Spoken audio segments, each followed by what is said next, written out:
Assalamualaikum warahmatullahi wabarakatuh. Bismillahirrahmanirrahim. Alhamdulillahirrahmanirrahim. Assalatu wassalamu ala asrofil anbiya wal mursalin Sayyidina wa maulana wa habibina Muhammadin wa ala alihi wa sahbihi ajmain, amma ba'du. Pemirsa Sisma TV yang berbahagia, bagaimana kabarnya hari ini? Mudah-mudahan semuanya dalam keadaan sehat walafiat. Saya Mas Latif akan menemani Anda pada program kali ini, yaitu Kalam Mutiara, dengan membahas tentang khilafah Islamiyah, mungkinkah terjadi di Indonesia.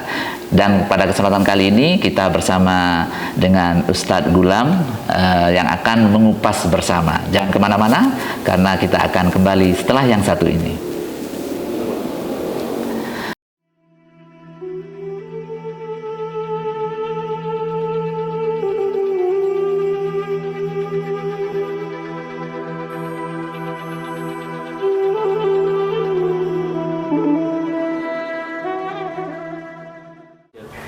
Assalamualaikum warahmatullahi wabarakatuh. Saya Nadira Ayu Safitri, alumni dari SD, SMP, dan SMA Islam Sabilillah Malang, baru saja menyelesaikan perkuliahan Sarjana Desain Komunikasi Visual di Universitas Negeri Malang.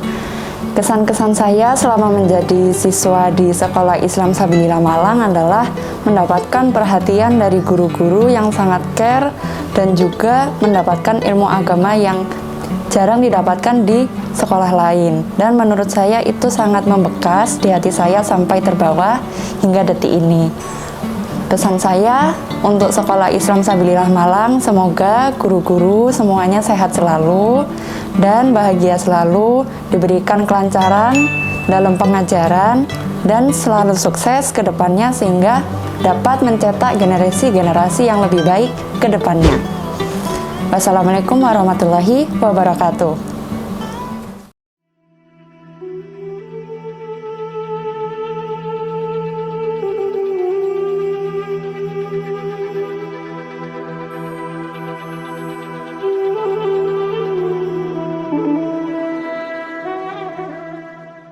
Baik pemirsa Sisma TV yang berbahagia, di sini sudah ada Ustadz Gulam. Assalamualaikum Ustadz. Waalaikumsalam warahmatullahi wabarakatuh. Oke, bagaimana kabarnya hari ini? Alhamdulillah, baik-baik terus ya. Moga jenengan juga sehat. Alhamdulillah. Ini Ustadz ya, akhir-hari ini kembali kita dikejutkan ya di negara kita Indonesia ini.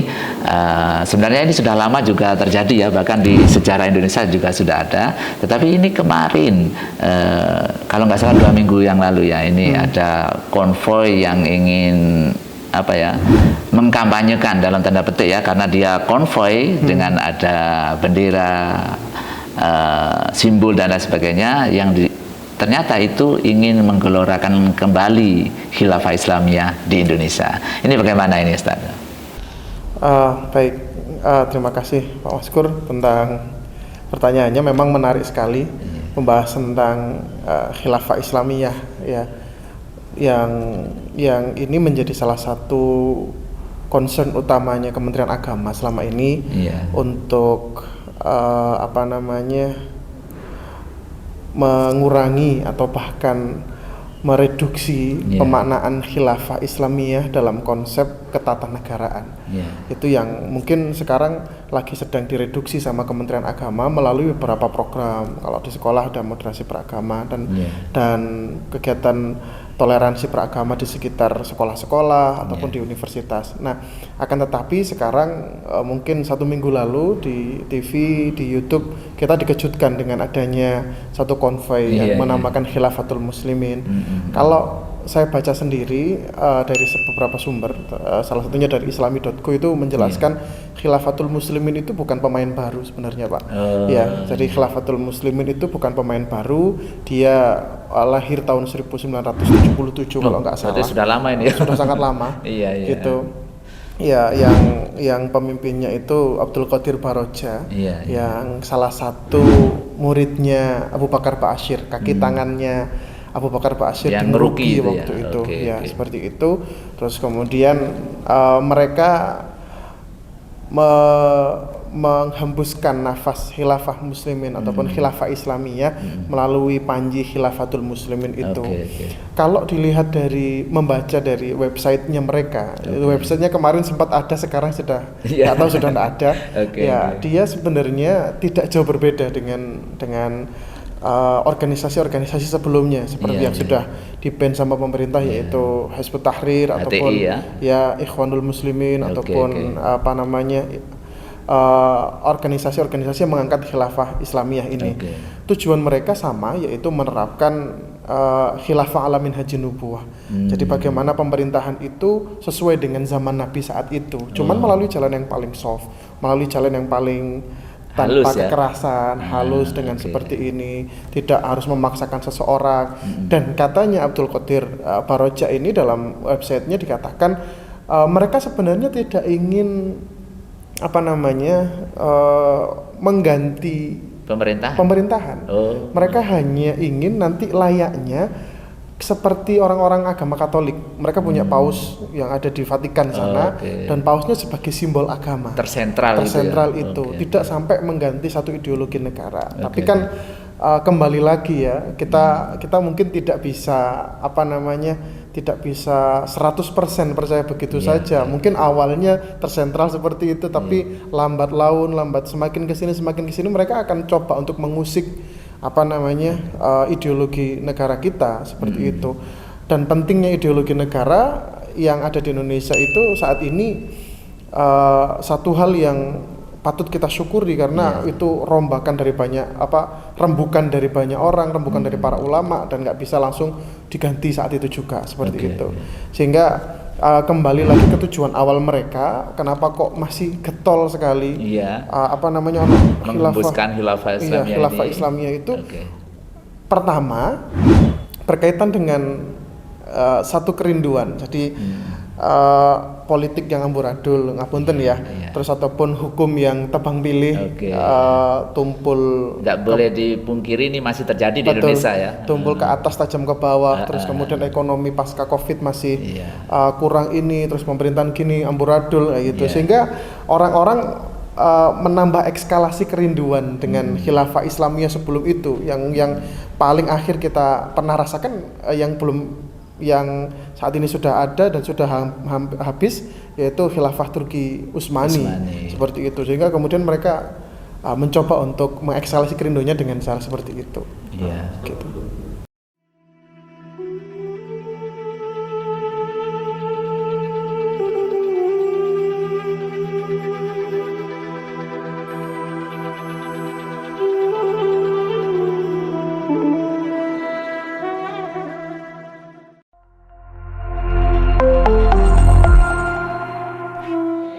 Tirukan saya. Bismillahirrahmanirrahim. Alhamdulillahi Rabbil Alamin.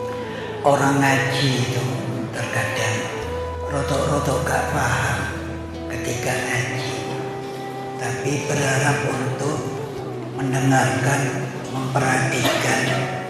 Itu biasanya yang disebut tabarruk. Ayo tabarrukan.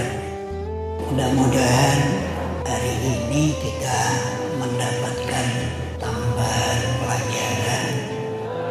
Allahumma shalli ala sayyidina Muhammad. Allahumma shalli ala sayyidina Muhammad.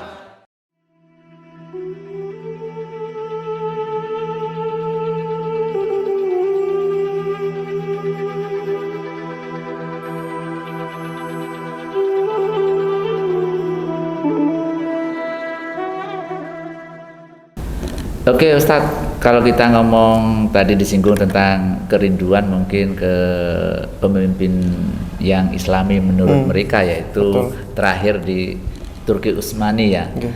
Tetapi itu kan sampai sekarang Turki sendiri kan ya seperti itu Ustadz. Ya kalau kita ngomong apakah juga Islami atau enggak, itu kan bahkan lebih liberalis ya kalau di Turki.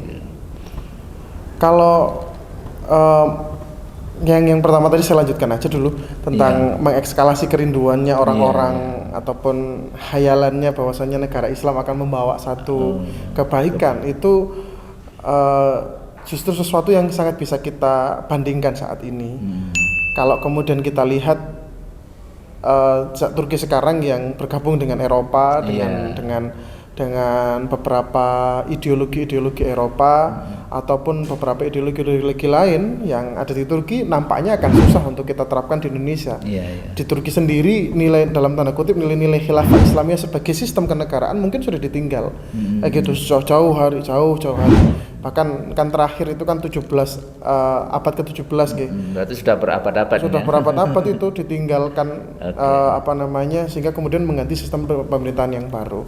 Itu yang menjadi tujuannya. Sehingga bagaimana mereka berpikir kalau saya menerapkan syariat Islam itu kemudian bisa korupsi nggak ada, bisa hukum nggak ada, hukum bisa tajam, adil, terus kemudian ekonomi melimpah ruah, terus kemudian kehidupan sosial masyarakatnya bisa sejahtera.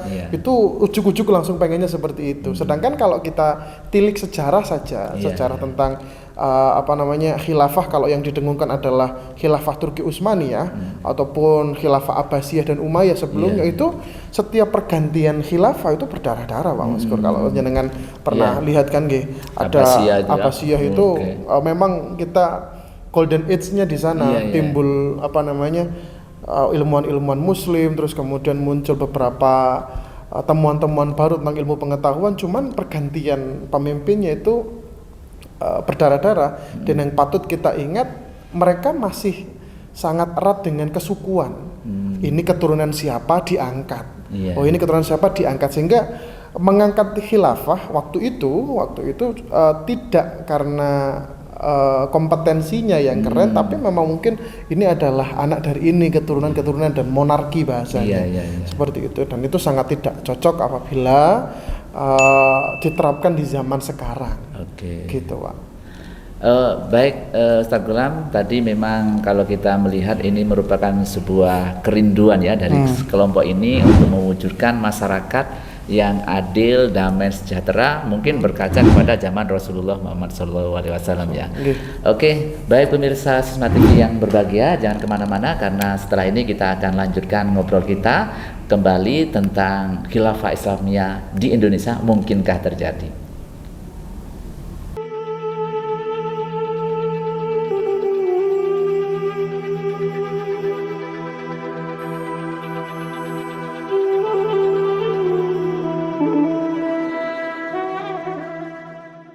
Oke, baik pemirsa Sisma TV yang berbahagia, kita kembali bersama Ustadz Gulam dari Sekolah Islam Sabilah Malang ya. Kita kembali akan membincangkan ini Ustadz tentang khilafatul muslimin di Indonesia, dan timbul pertanyaan ini, mungkinkah di Indonesia ini bisa terwujud khilafah Islamiyah ini? Mungkinkah bisa terwujud? Kalau pendapat pribadi saya itu nggak mungkin terwujud di Indonesia. Ketidakmungkinan itu bisa dibuktikan secara ilmiah, Pak Syukur. Karena kita digoyang dengan banyak hal, dengan ideologi kita saat ini, ideologi Pancasila, terus kemudian juga rigid melalui undang-undang dasar, terus kemudian dilengkapi dengan undang-undang dan berkaitan dengan konstitusi yang sudah sangat erat. Nampaknya kalau kemudian digantikan modelnya dengan model full syariah Islam, maka tidak akan mungkin itu terjadi di Indonesia. Contohnya saja, dulu sebelum kemerdekaan, di awal-awal kemerdekaan, dulu ada namanya Majelis Konstituante, terus kemudian juga atau yang isinya bersifat militer seperti TII, terus kemudian Negara Islam Indonesia NII, terus kemudian muncullah HTI yang organisasi-organisasi yang transnasional. Mereka mendunia. Mereka sangat getol sekali menyuarakan itu. Ayo kita ganti ini, terus kemudian sangat militan ya. Sangat militan sekali. Mereka melawan langsung deklarasi ideologi Pancasila bertentangan dengan syariat Islam. Itu pernah mereka lakukan, mulai menyusup ke kalangan bawah sudah pernah mereka lakukan, tapi tidak akan pernah terjadi. Maka mengapa demikian? Karena ideologi kita sudah sangat saklek, sudah sangat mantap, sudah sangat mengakar di dalam diri orang-orang Indonesia. Yang pertama itu, yang kedua ketidakmungkinan itu terjadi karena melihat kultur masyarakat di Indonesia. Kultur masyarakat Indonesia yang saat ini adalah mereka yang bukan tipikal orang yang ketika ada satu pemahaman baru mereka akan mengikuti. Mereka pasti akan meng-cross check ini benar apa tidak, terus kemudian apakah ini melanggar hukum, apakah ini akan memberikan keuntungan apabila saya mengikuti ini. Ada sharing dulu ya. Ada sharing dulu dan itu terbukti di mana-mana. Banyak penolakan, toh yang Khilafatul Muslimin itu sudah banyak penolakan di mana-mana. Padahal mereka hanya membawa bendera, terus kemudian tulisan khilafah dikelilingkan kemana-mana, itu penolakan sudah di mana-mana.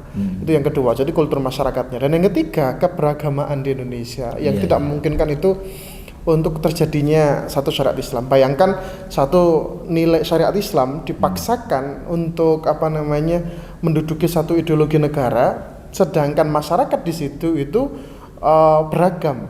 Ada yang Katolik, ada yang Kristen, teman-teman kita yang Hindu, Buddha, Konghucu, terus belum lagi aliran kepercayaan. Betul, penghayat kepercayaan di beberapa itu yang nantinya berpotensi akan sangat merusak apabila dipaksakan syariat Islam di Indonesia. Kayak gitu. Sehingga ya yang pas saat ini ya sudah Pancasila, karena Pancasila membawahi semua kepercayaan, membawahi semua agama, juga bisa melindungi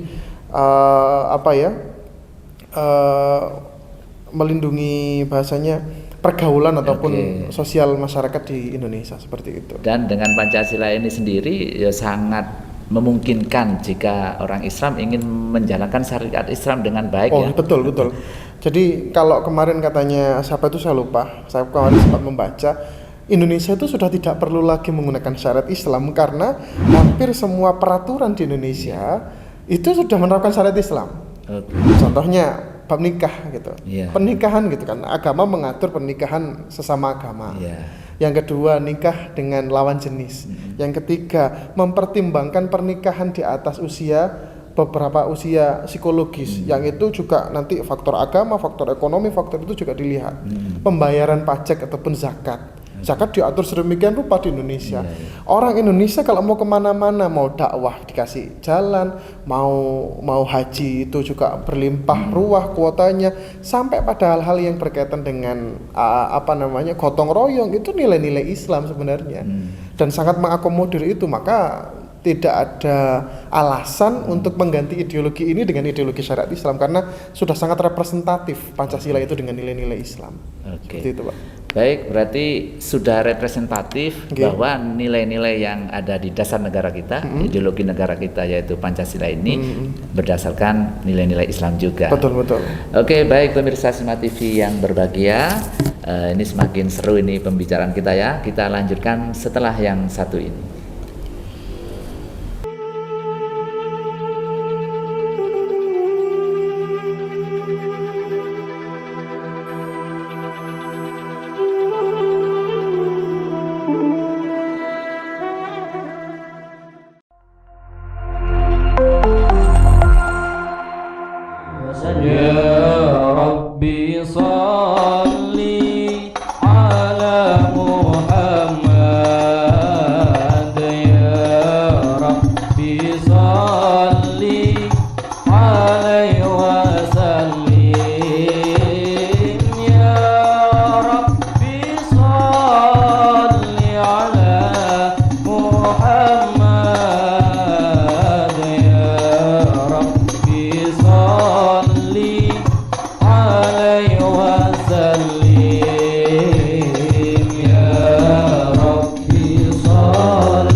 Oke, baik pemirsa Sisma TV yang berbahagia, kita lanjutkan obrolan kita dengan Ustadz Gulam ya. Kalau tadi dijelaskan bahwa tidak ada alasan untuk mengganti ideologi Pancasila dengan khilafah Islamiyah karena syariat Islam di Indonesia sudah ditegakkan dan orang-orang Islam pun sudah nyaman selama ini melakukan ritualitas keagamannya, tidak dilarang sama sekali oleh pemerintah. Ya kalau memang di sana sini masih terjadi ketimpangan, kesenjangan, yaitu sistem nanti yang harus dirubah, sistem pemerintahannya, sistem tata hukumnya dan lain sebagainya. Dan ini mungkin tergantung dari manusianya ini ya, human errornya ini yang perlu diperbaiki lagi. Oke, Ustadz, ada juga ini yang mengatakan bahwa sistem pemerintah Indonesia selain ideologi Pancasila ini yaitu demokrasinya ini. Nah, ini ada juga ini sekelompok yang mengatakan bahwa sistem demokrasi itu sistem kufur, itu bagaimana ini? Nah, apa namanya? Kalau kemudian kita menganggap sistem demokrasi itu sistem yang kufur, itu dilihat dari mana? Apanya yang kufur terlebih dahulu, Pak? Gitu. Apakah alatnya? Apakah jalannya?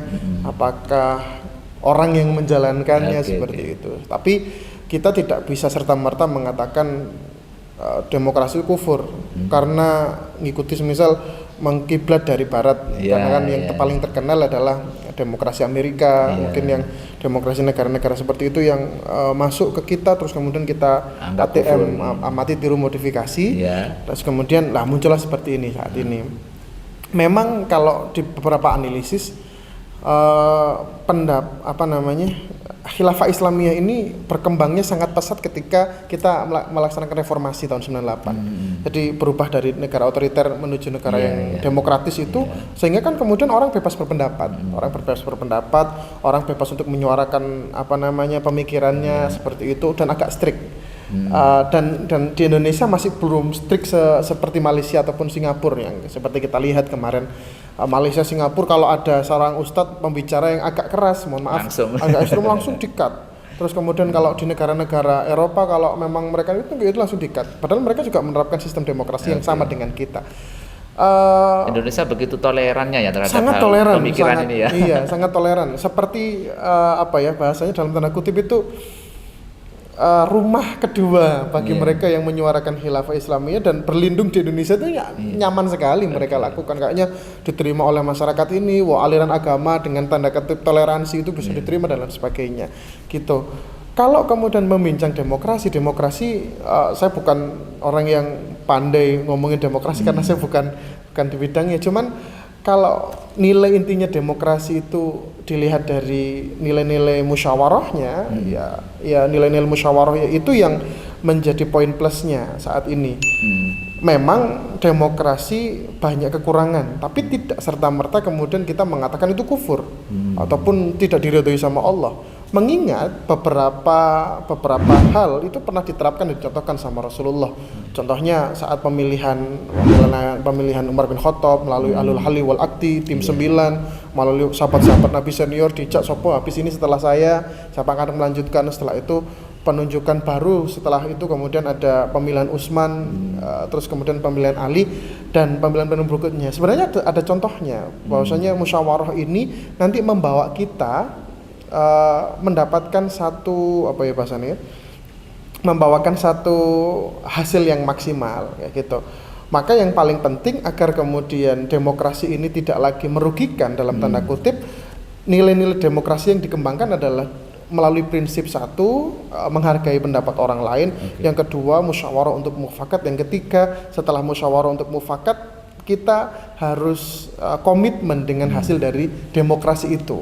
Nah, komitmen itu yang susah kita temui saat ini. Betul. Kita setelah mendukung ini, terus kemudian ternyata yang kita dukung melakukan kesalahan. Akhirnya kita mati-matian membela itu. Kita nggak mau komit, kalau dia salah kita salahkan. Nah, itu jadi masalah saat ini. Gitu. Sehingga demokrasi dalam tanda kutip akan dianggap jelek. Tapi sekarang mana satu sistem pemerintahan yang itu tidak ada celahnya? Kalau ngomongin masalah sistem monarki, seperti kita contohkan tadi, Abbasiyah, Umayyah, Turki Utsmani berdarah-darah pergantiannya. Sekarang negara mana yang menerapkan monarki full?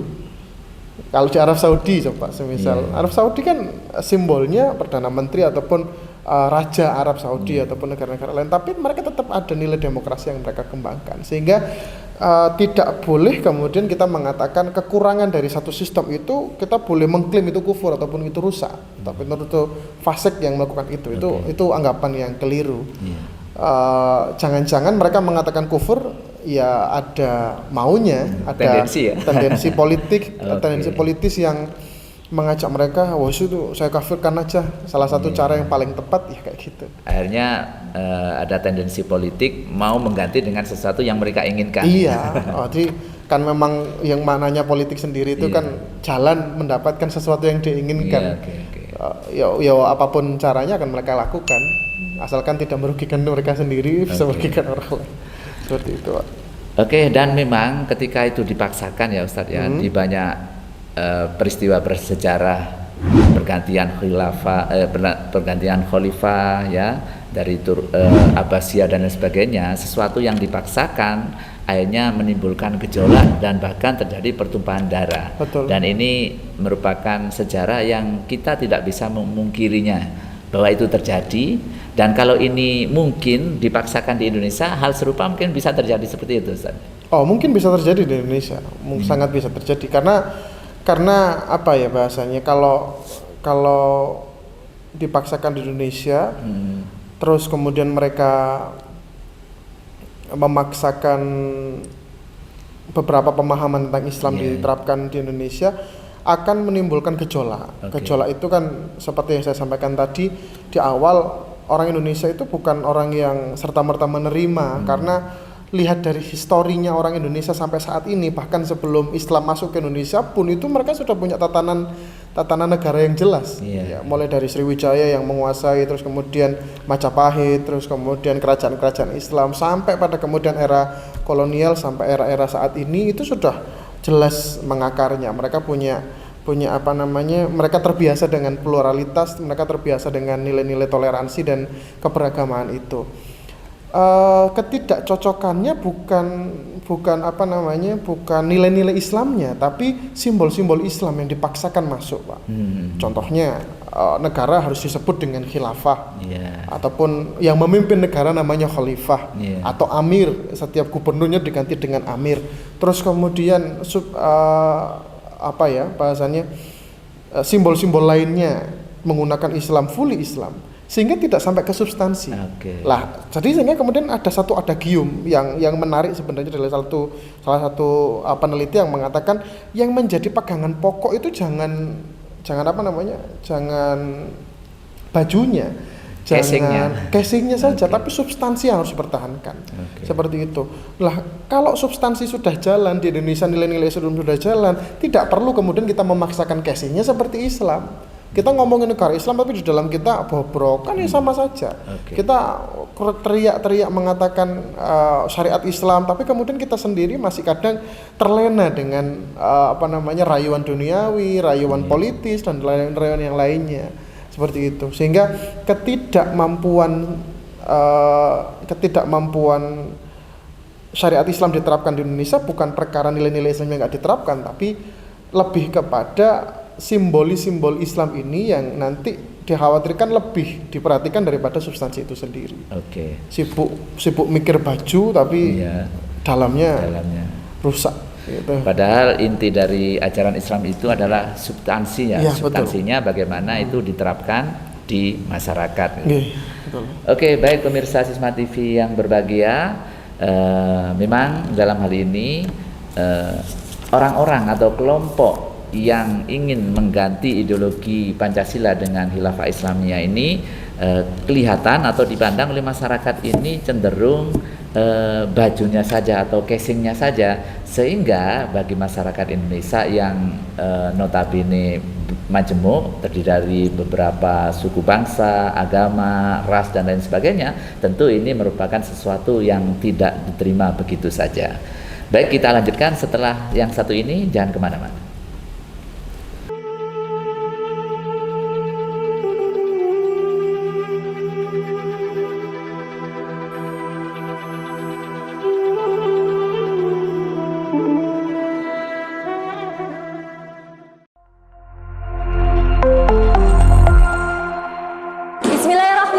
Assalamualaikum warahmatullahi wabarakatuh. Waalaikumsalam warahmatullahi wabarakatuh. Qabla nabda dirasatana, hayya naqra ad-du'a qabla ta'lim awalan. Hayya irfa'na aydiyakum. A'udzu billahi minasy syaithanir rajim.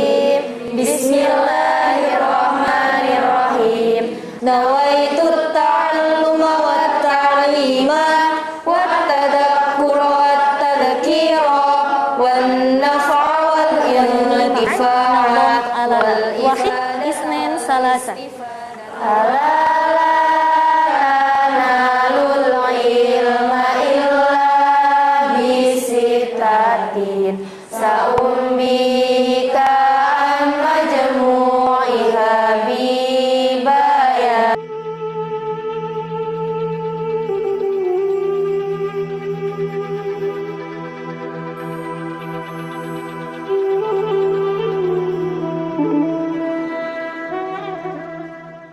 Oke, baik pemirsa Sisma TV yang berbahagia, tadi kita sudah mengupas bagaimana khilafah Islamiyah itu kemungkinannya di Indonesia bagaimana, tadi sudah kita kupas bersama, dan ternyata kalau itu dipaksakan tidak tertutup kemungkinan nanti terjadi hal-hal yang tidak diinginkan di tanah air Indonesia tercinta ini.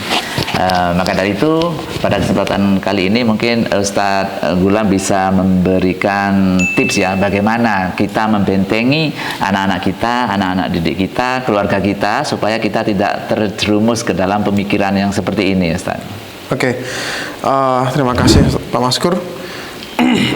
Yang paling penting untuk kita bahas kali ini adalah nilai-nilai bagaimana kita membentengi anak-anak, terutama ya mungkin jenengan punya putranya nanti besar, kuliah, terus pulang-pulang, naudzubillah tidak mau kan jadi seperti tiba-tiba jenengan dikafirkan ataupun apa gitu, itu kan tidak mau. Itu yang paling penting. Yang pertama kali semisal ditanyain ada seseorang yang, Pak, khilafah itu apa sih ya? Khilafah itu apa? Khilafah Islamiyah itu apa? Itu yang paling penting adalah bagaimana kita menjawab anak-anak. Seperti itu. Kalau kemudian kita khilafah Islamiyah itu apa? Ya kepemimpinan, nilai-nilai Islam kalau seperti itu. Apakah itu wajib diterapkan di Indonesia? Jawabannya tidak. Gitu. Itu yang paling penting. Kenapa kok tidak diwajibkan di Indonesia? Ya satu, karena Indonesia sudah punya ideologi yang jelas dan menerapkan nilai-nilai Islam di dalam tataran dan penerapannya, tidak berseberangan dengan nilai Islam. Yang kedua, yang namanya produk ataupun sistem pemerintahan itu hanya tools, hanya jalan saja, hanya alat saja. Alat untuk apa? Alat untuk menciptakan kesejahteraan di daerah tersebut. Sehingga kemudian bukan satu hal yang harus mati-matian memperjuangkan itu. Mantan, ya pokoknya nilai-nilai Islam sudah terjamin, kita ibadah nyaman, kita ibadah aman, terus kita tidak terusik oleh orang-orang lain, masih tentram dan kondusif, ya selama itu kita tidak perlu memikirkan satu hal di luar sana. Seperti itu yang pertama. Jadi bagaimana kita sebagai orang tua membahas ataupun menjawab pertanyaan anak tentang khilafah Islamiyah. Toh juga di Islam diajarkan demokrasi seperti saya jelaskan tadi, ketika Nabi Muhammad wafat, terus kemudian para sahabat kumpul di rumah Sakifah waktu itu, memikirkan orang Ansor pengen memilih ini, orang Muhajirin pengen memilih ini, akhirnya merembuk sopo enai, musyawarah di situ lah, seperti itu. Sampai waktu Umar bin Khattab juga sama, Umar Abu Bakar langsung menunjuk Umar bin Khattab. Lah itu macam-macam cara pemilihan di Indonesia seperti di zaman Nabi saat itu. Jadi kalau ada pertanyaan lagi bagaimana caranya menerapkan Islam, menerapkan satu negara dengan minhajin nubuwah ala minhajin nubuwah. Minhajin nubuwahnya dilihat dulu. Kalau mau sistem pemerintahan ya tidak ada yang saklek, katanya Nabi. Kalau yang dari nilai-nilai Islam, ya berarti terapkanlah bagaimana caranya Nabi memperlakukan orang sekitarnya, bagaimana caranya Nabi untuk berkumpul dengan orang-orang Yahudi, orang-orang menyelesaikan masalah seperti itu. Nabi itu bahkan ada satu cerita bahwasanya salah satu korban perang Uhud adalah orang Yahudi, Pak. Gitu kan, berarti kan perang Uhud itu kan bukan perang membela agama, tapi perang membela negara Madinah saat itu dari serangan kaum kafir Quraisy, seperti itu mungkin. Dan penduduk Madinah tidak semuanya Muslim. Dan Nabi bisa berdampingan dengan itu. Itu juga kasih contoh sama Nabi. Apakah alamin haji nubuahnya dengan cara seperti itu? Yaitu diperbolehkan saja seperti itu. Tapi nggak ada yang saklek. Nah, yang kedua tentang bagaimana caranya kita hidup menerapkan agama. Ini yang sering kali saya katakan sama anak-anak SMA, karena kemudian saya ngajar di SMA dan anak-anak SMA sudah mulai kritis, Pak. Pak Maskur. yang ingin saya terapkan anak-anak ketika menerima satu informasi, ada 3 yang harus dilakukan. Pertama, check and recheck. Yang kedua, ditasheh dulu, dibenarkan. Yang ketiga adalah tabayun, konfirmasi terlebih dahulu. Cek siapa yang bawa berita, dari mana berita itu. Yang kedua, isinya apa? Apakah isinya ujaran kebencian? Apakah isinya tentang mengolok-olok satu ajaran? Apakah isinya berkaitan dengan itu? Itu sudah pasti nggak benar. Kalau isinya mengolok-olok itu pasti silakan ditinggalkan. Dan yang ketiga, tabayun, konfirmasi. Nah, ini yang penting ini itu ya. yang penting. Konfirmasi saat ini itu tidak serta-merta bisa dilakukan banyak orang. Ya bagaimana mau konfirmasi dia keterima langsung ngilokno. Misalnya dengan WA saya, sampean jari ini Pak iki ngene yo, langsung tak parani wong ya Pak. Saya belum konfirmasi ke orangnya, belum konfirmasi ke jenengan. Ini bener apa maksudnya lah itu. Dan di era medsos semacam ini itu banyak terjadi. Banyak terjadi lah. Generasi milenial yang saat ini, Gen Z saat ini, saya pernah ada satu tulisan yang menjelaskan Gen Z itu kan borderless. Dia nggak terikat manapun. Karena tidak keterikatan itu, terus mereka hidup sudah ada media sosial, maka mereka akan terkait langsung dengan media sosial. Seolah-olah kehidupan pribadi dan sosialnya mereka berpindah dari nyata ke maya. Saat ini itu. Lingkungan media sosial kita sendiri nggak bisa filter. Ustadz mana yang akan kita follow, Islam yang seperti apa yang kita follow. Tinggal membekali anak-anak dengan cara apa, 3T tadi itu. Dan yang kedua adalah berpikir kritis. Ya. Beragama harus dengan akal. Saya masih ingat betul apa katanya Gus Baha itu tentang bagaimana kita kalau mau toleran, bekal pertama adalah ilmu, jangan yang lain. Kenapa kok dengan ilmu? Coba kita lihat. Kalau kita mau toleran menggunakan ilmu, contohnya Nabi Ibrahim, ketika Nabi Ibrahim dalam satu waktu senengane bagi-bagi makanan, tapi Nabi Ibrahim nggak ngasih makanan ke satu orang yang nggak nyembah Allah, sama Allah langsung ditegur dan dicari orang tersebut, minta maaf, akhirnya orang tersebut masuk Islam. Lah kalau kita menggunakan bekal itu, digunakan untuk toleransi kepada orang, menggunakan ilmu untuk itu, kita akan sangat toleran. Islam akan sangat masif dikenal banyak orang dengan cara yang lemah lembut, dengan cara yang menyelamatkan orang lain. Itu yang dicontohkan Rasulullah. Itu yang dicontohkan sama Rasulullah. Jadi bentuk toleransinya tidak dengan memaksakan orang seperti ini, memaksakan seperti ini. Nabi Ibrahim sudah mencontohkan seperti itu. Gitu. Jadi yang kedua berpikir kritis yang harus kita. Jadi beragama selain mengikuti perintah guru, cari guru yang tepat. Saya kira kalau di Sabilillah sudah nggak usah bingung, guru-gurunya pasti alirannya sama, ajarannya juga sama, mulai dari ubudiyah, amaliyahnya sampai ideologinya mungkin insya Allah sama kalau di Sabilillah. Dan tinggal bagaimana kita mengasah kemampuan berpikir kritis anak-anak itu di era milenial saat ini. Dan dari situlah yang menjadi benteng utama dari anak-anak sekarang agar tidak serta-merta dikit-dikit khilafah, dikit-dikit takbir, dikit-dikit seperti ini. Gitu Pak Maskur. Baik, terima kasih Ustadz Gulam. Mudah-mudahan ini dapat mencerahkan kita semuanya, khususnya pemirsa Sisma TV yang ada di rumah.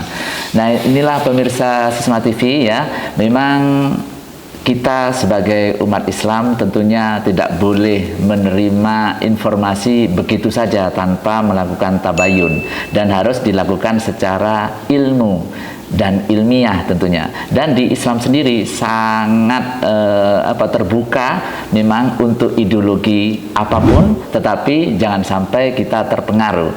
Memang pemikiran tidak dilarang, tetapi kalau pemikiran atau ideologi itu berseberangan dengan pemerintahan yang sah pada saat ini, tentunya ini merupakan suatu masalah. Dan harapannya mudah-mudahan kita semua pemirsa Sisma TV yang ada di rumah dapat menjalankan kehidupan beragama Islam di negara Indonesia tercinta ini dengan damai, dengan sejahtera. Insya Allah Pancasila sebagai ideologi bangsa kita ini sudah sesuai dengan ajaran Islam dan tidak berseberangan dengan nilai-nilai Islam. Saya Mas Kulatif beserta seluruh kerabat kerja mengucapkan terima kasih atas perhatian Anda. Tak lupa kami selalu ingatkan tetap jaga kesehatan dengan mematuhi protokol kesehatan COVID-19 yang ada. Sisma TV mendidik membangun peradaban dunia. Wallahu muwaffiq ila aqwamit thoriq. Assalamualaikum warahmatullahi wabarakatuh. Waalaikumsalam warahmatullahi wabarakatuh.